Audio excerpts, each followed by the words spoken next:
From the Presidential Palace, Manila, Dateline Malacañang.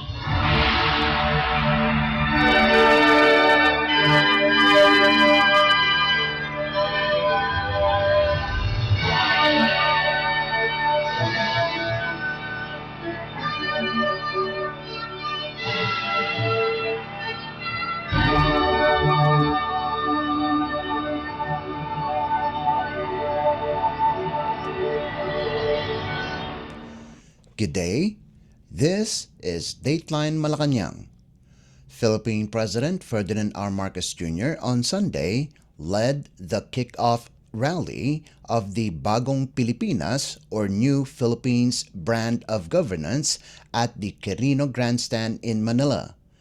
Bagong Pilipinas is a movement that transcends partisan divides, mobilizing citizens from all walks of life to actively engage in the pursuit of common goals. The rally brought together various programs and services from different national government agencies in a one-stop shop. Services include payouts to pre-identified beneficiaries of the Department of Social Welfare and Development or DSWD's Assistance for Individuals in Crisis Situations or AICS, clearances from the National Bureau of Investigation or NBI and the Philippine National Police or PNP, registration with Pag-ibig Fund, PhilHealth, and the Philippine Statistics Authority or PSA, along with other transactions involving the Government Service Insurance System or GSIS, Social Security System or SSS, and the Professional Regulation Commission or PRC. Let's listen to the speech of Philippine President Ferdinand R. Marcos Jr. Alam niyo po, noong nakaraang linggo, dumalo ko sa mga parangal at nakipagdaupang palad sa ating mga kababayang taglay na kagitingan ng lahing Pilipino. Sa bantayog ng SAF 44, naalala ko ang tapang ng ating lahi.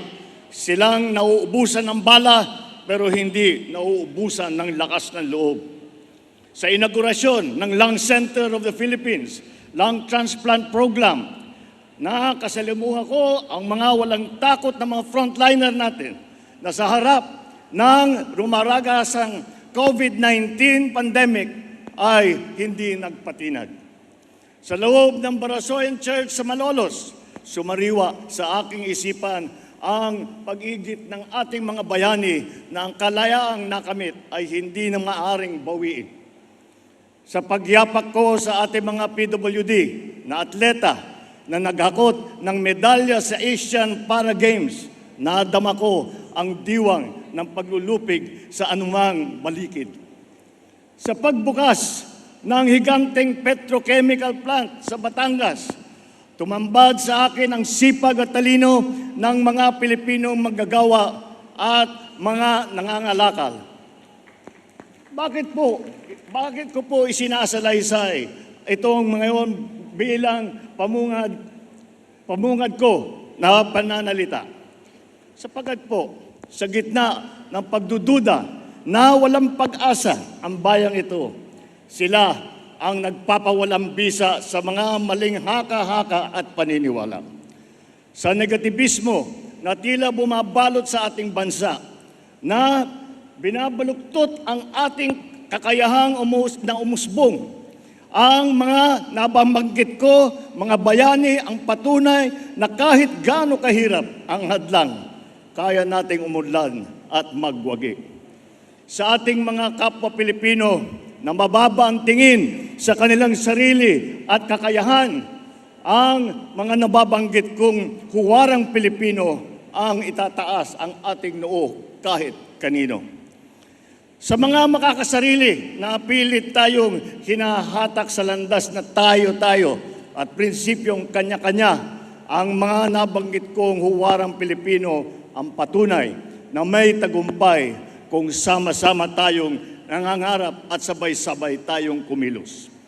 Sa totoo lang, sa bayang ito, Hindi po mabibilang ang dami ng mga katulad nila, mga tanglaw na di kayang takpan ng kadiliman. My fellow Filipinos, it is in the spirit of our race's resolve to surmount odds, overcome difficulties, and triumph over fears that we gather here today. We face a complex and changing world. It calls for a united response that would make our nation strong, our economy sound, and our children's future secure. We cannot meet these challenges if no common purpose energizes us. We need to have a vision that moves us forward as a people united, a vision so compelling that it brings out the best in us, one that is feasible that every one of us will invest in. We must restore faith in ourselves by taking stock of what makes us a strong people, a resilient nation. We must dig deep into our valiant past, draw strength from the heroism of our forefathers, and let this heritage of selflessness propel us forward into the future. Malalim at marami po ang ating pinaguhugutan ng lakas. When dreams seem impossible, let us remember that our nation, Asia's first republic, was founded by patriots who were in their 20s, who never wavered in fighting for the freedom that we enjoy today. Because when stakes are high, let us recall how Bataan and Corregidor survivors went and rebuilt a nation whose cities were in ruins, but whose spirits were not. When hard work looms, let us be inspired by the resilience of communities pummeled by typhoons, yet never let this annual stress of nature defeat them. Every generation who came before us was defined by the crisis that tested their mettle and that tried their souls. And as we rebuild, we must not return to a nation as it was before. We must create one that is better. We will only succeed if we overcome the crisis of confidence that clipped our wings long before COVID-19 struck. We have to begin by restoring faith in ourselves, belief in our strengths, and trust in our institutions. Only then can we have confidence to bravely confront whatever tomorrow brings. Ang balakid na nakakahambalang sa ating pag-unlad ay ang kawalang tiwala natin sa ating mga sarili, sa ating mga institusyon. Bakit marami sa atin ay napakababaw ng pagtingin sa ating kakayahan? Bakit naging marupok ang paggalang sa mga batas at alituntunin? Simpleng batas trapiko, hindi nasusundan. Ang kalat, itinatapon kung saan-saan. Uso pa rin ang palakasan, talamak ang palusot. Gustong makalamang, ayaw lumaban ng patas. Hindi pwedeng ibunto ng sisi sa taong bayan paulit-ulit na pinangakuan, pero hindi natutupad na pangako. Hindi natin pwedeng sumbatan ang masang biniguna ng maraming beses. Kaya ilang beses ko na itatanong sa aking sarili, paano ba natin hihilumin ang pagtatampo ni Juana at Juan de la Cruz? Paano natin ibabalik ang tiwala nila sa gobyerno, sa kanilang sarili, sa ating kinabukasan? Paano ba natin bubuhayin ang pananalig nila na kaya natin ang mga hamong parating? I believe that to win that trust, the government must show in deeds, not in words, that it is deserving of that trust. Government must lead by example, not by empty exhortation, but in ways that inspire confidence to our people, so they too will believe that the greatness they deserve is at hand. It must present an agenda for the future with clear benefits for our people. For only by providing clarity will they invest in it. We must craft a blueprint for progress, a plan that inspires hope and promises change, because without one, we will be inflicting the old and outmoded views on our people, denying them the benefits that innovation and that empowerment will bring. We now have that plan. the Philippine Development Plan of 2023 to 2023. Binalangkas ito ng lahat ng mga departamento ng ating gobyerno. Nagtoka ng mga gawain, nagkasa sa bawat sektor, sa bawat sulok ng ating bansa upang sama-sama tayong bumangon muli. It enumerates the sectors to which funds should be channeled. What nurturing policies must be planted so that these can contribute to the overall growth that we desire. It lists the infrastructure which we are building better and more. It paints the ideal human development index that we are all working to achieve. Ang Philippine Development Plan, yan ang isa sa mga batayang dokumento kung saan hinangok ang bagong Pilipinas, our brand of governance.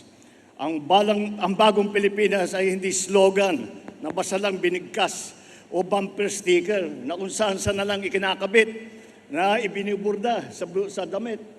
Ang layunin ng bagong Pilipinas ay maglatag ng mga mithiin na dapat natin makamtan para sa kinabukasan ng ating bayan. Tapos na ang patsi-patsi na plano na iiba-iba na ang nangyayari lang ay nagkakawatak-watak tayo. It is time for bold thinking, accompanied by the strong will to execute it. As I have said many times, the mandate of the people should be devoted to achieving the grand, not wasted on the petty. I will not squander the sovereign people's trust by marching and grunting loudly, but staying only in place when what you want is to surge forward, bereft of drama. Bagong Pilipinas is not a political game plan that caters to a privileged few. It is a master plan for genuine development, the benefits of all our people. Bagong Pilipinas serves no narrow political interests. It serves the people. Bagong Pilipinas is not a new partisan coalition in disguise. It is a set of ideals that all us Filipinos, regardless of political creed or religion or wealth, can coalesce around. Bagong Pilipinas is addressed to all government officials and employees and citizens of this country. It is an invitation to all of us to think about being a Filipino and view the nation from a renewed perspective. It is a call for transformation, the transformation of our idea of being a Filipino, and the transformation of our economy, of governance, of society. Bagong Pilipinas transcends this administration. To those whose overheated imagination has been poisoned by toxic politics, Bagong Pilipinas is no Trojan horse. It conceals no agenda. It is a program of many workhorses driven by the love of country. The sweeping vision that it brings presents will not automatically come to fruition. It will require for all of us to work very hard. Such is not the assigned task of government alone, but it is the duty of every Filipino. This is not a plan drafted in isolation by those who govern. This is a plan drawn from the inputs of the sovereign. As such, it can only succeed with the people's participation. It can only succeed if the government will demonstrate the fortitude to do the hard work. And for this, I pledge, government will neither ask the people for sacrifices it will not exact first upon itself, nor impose a burden that is heavier than what people can carry.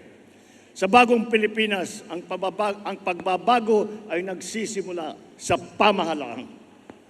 While power emanates from the people, change must begin from government.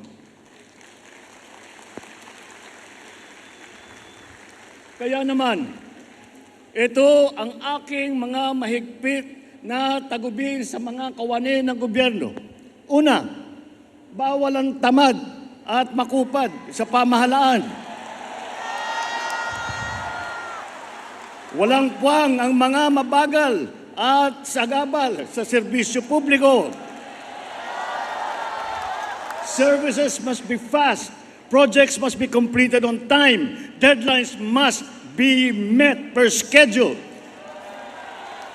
Distress calls must be responded to without delay. In whatever government office, red tape must be replaced with a red carpet. At saka palitan na ninyo yung sungit ninyo, palitan na ninyo ng ngiti.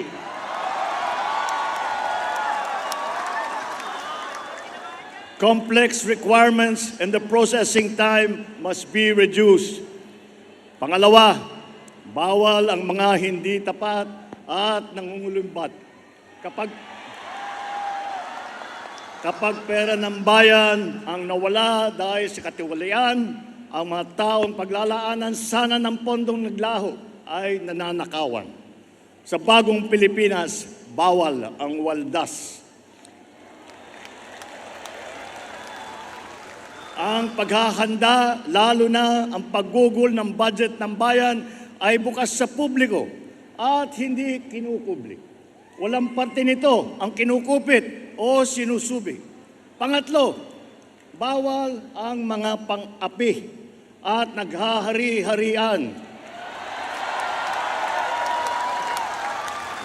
You are servants of the people, not their lords.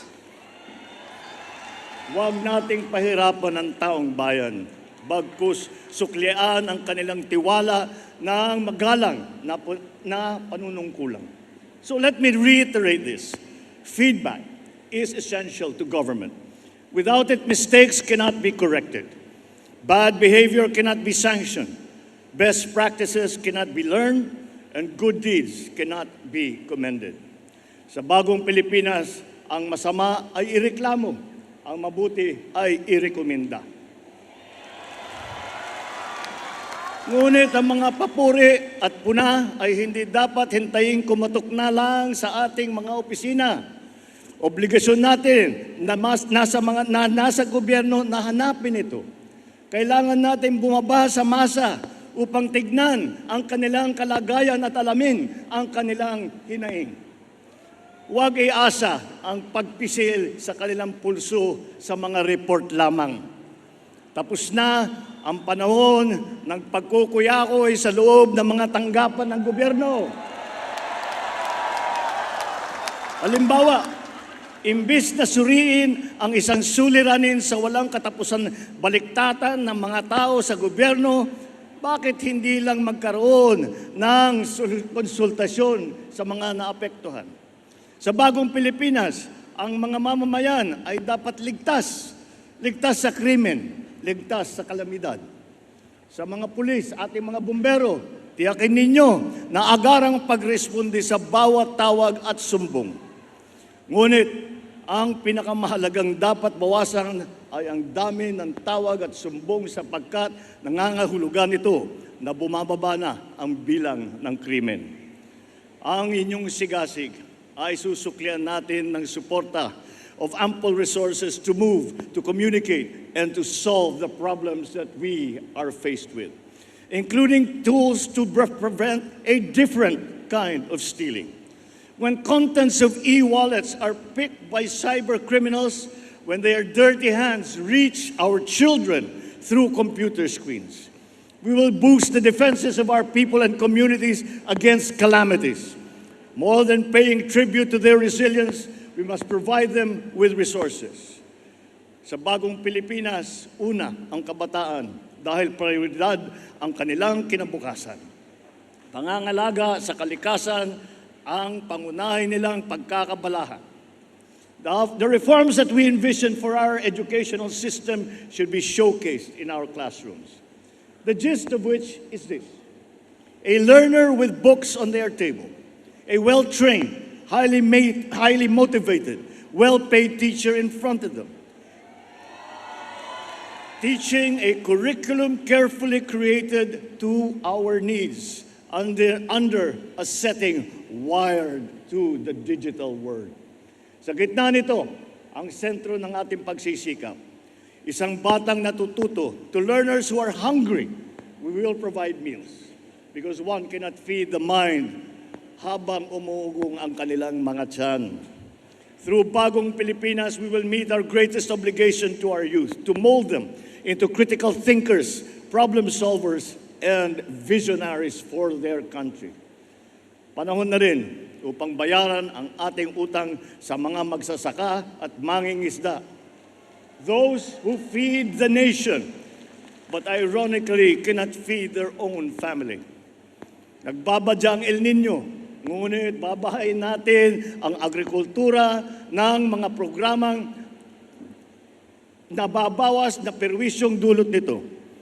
Sisiguraduhin natin na hindi malulunod ang mga pinagpaguran ng ating mga kababayan sa kanayunan. We are expanding our irrigable lands. We are increasing farm support across the board for all crops. We are incentivizing urban gardening, including turning idle lands into vegetable plots. We will no longer tolerate smuggled food that impoverishes our domestic producers and puts our consumers at risk. The ultimate objective is to make food affordable to all. And one way is to achieve this is to make it accessible to consumers. We are addressing trading and transport bottlenecks. Itinigil din natin ang katotongan sa pagkokotong sa daan at sa pantalan sapagkat ang tong ay nagiging presyong ipinapatong sa mga mamimili. Sa mga barangay, ang kaayusan at kalinisan ay gawin nating tuloy-tuloy. Ang bawat bakanteng lupa sa inyong nasasakupan ay gawing halaman at gulayan. Sa mga barangay at SK official, maging modelo kayo ng isang tunay na mabuting mamamayan. May takot sa Diyos, may hiya sa kapwa, at nangangalaga ng kapaligiran at kalikasan. Sa ating mga local government units, ang outstanding performance ng bawat barangay, munisipyo, lungsod at lalawigan ay patuloy na susukatin, kikilalanin at tututukan upang ang bawat sangay ng pamahalaan lokal ay tiyak na magiging epektibo. Sa mga miyembro ng ating kabinete, pangungunahan ninyo ang mga bagong Pilipinas Town Hall meetings sa mga rehiyon. Ilahad ang mga bagong patakaran at mga bagong programa. Ipadama ninyo ang mga pagbabago na ginagawa at gagawin pa ng inyong departamento at hikayatin ang suporta ng bawat Pilipino sa mga patakaran at programang ito. Sa sambayanang Pilipino, araw-araw tayo mananalangin, magsusumikap at kumilos upang maging mas maginhawa ang pamumuhay ng bawat isang Pilipino sa ilalim ng bagong Pilipinas. Sa bagong Pilipinas, may pag-asa ang lahat. Ang pag-asa ng bayan ay nasa ating lahat. Mabuhay ang bawat Pilipino, mabuhay ang Pilipinas, mabuhay ang bagong Pilipinas! Philippine President Ferdinand R. Marcos Jr. Dateline Malacañang. Meanwhile, the kickoff rally for the Bagong Pilipinas or New Philippines that was launched at the Carino Grandstand in Manila on Sunday was generally peaceful. This is according to the Philippine National Police or PNP's assessment before, during, and after the gathering. According to PNP Public Information Office Chief Police Colonel Jean Fajardo, they reported that there were some who attended the gathering were given medical attention due to dizziness and minor illness. But overall, Fajardo said, it was orderly and peaceful and there were no reports of untoward incidents. Fajardo said that as a whole, a total of 3,587 were deployed in addition to the force multipliers from the Armed Forces of the Philippines or AFP, Philippine Coast Guard or PCG, and the Bureau of Fire Protection or BFP. Medical teams from the Metropolitan Manila Development Authority or MMDA and the local government of Manila were also on standby. The event gathered an estimated total of 400,000 individuals. Dateline Malacañang. Philippine President Ferdinand R. Marcos Jr. on Sunday reminded devotees of Señor Santo Niño celebrating the Dinagyang Festival in Iloilo Province to collectively preserve, protect, and promote the Filipino identity in these changing times. In his message, the President said that through this collective